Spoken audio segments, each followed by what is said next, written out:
All right, now that we've explained the mechanics, let's explain the strategies for Maulgar.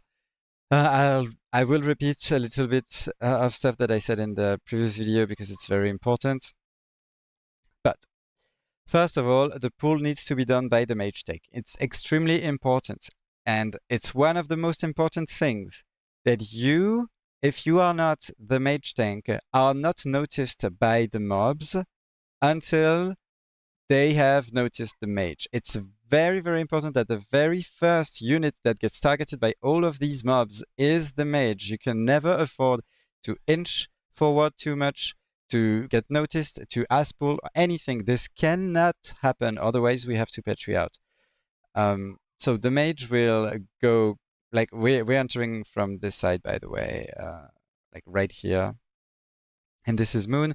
The mage will like kind of run up and like start casting, and the moment the projectile hits is when we the mobs will see he exists and start running towards him, and that's the start of the encounter.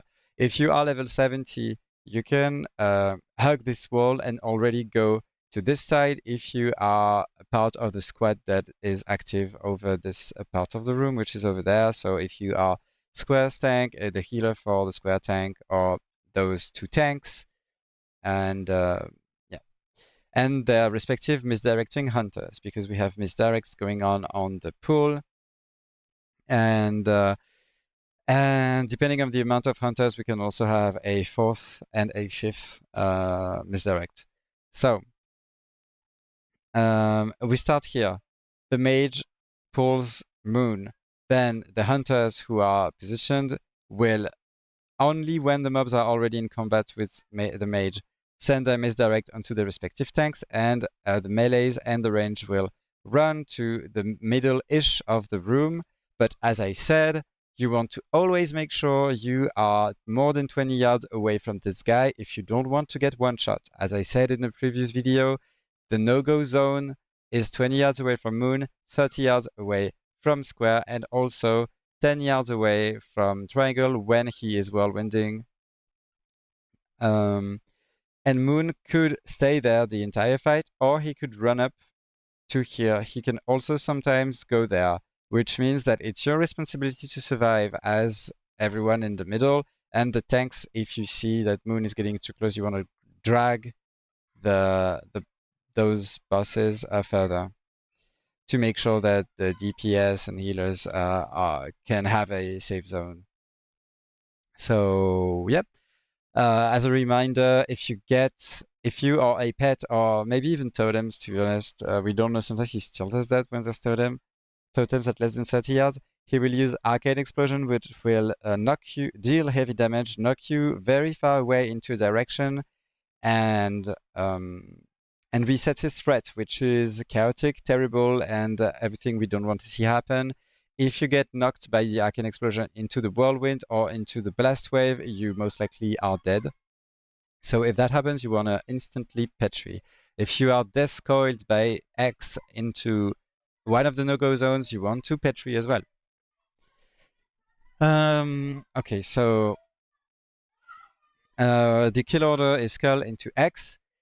And then for the melees, you go onto Triangle immediately, because obviously you don't want to be in the no-go zones, and you run out every whirlwind. You do not push the boss sub 55% HP. It's extremely important. By the way, this is all of the tanking assigns. We have like normal tanks for Triangle, Skull, and X, and then the Warlock will enslave X's pet to take over the taunting. So there's a macro for that. You just enslave the pet, use the taunt ability, and then the pet will be immune to the dot, unlike the initial tank. That's it. Square doesn't do much damage. It's really easy to heal. Moon does extremely high damage onto the mage. Triangle does extremely high damage. X and Skull don't. Now, so melees will go onto Triangle after killing Skull, then X. For the range, you are going to kill square after X dies, except if you are a Shadow Priest. Shadow Priests do not have enough range to go and to stay at more than 30 yards while DPSing. So you are going to go to triangle as well, and no pets can ever go onto square, all right? No pets, it's extremely important. No pets, there's people sending their pets every single time, and it can kill people. It has killed people, so be careful.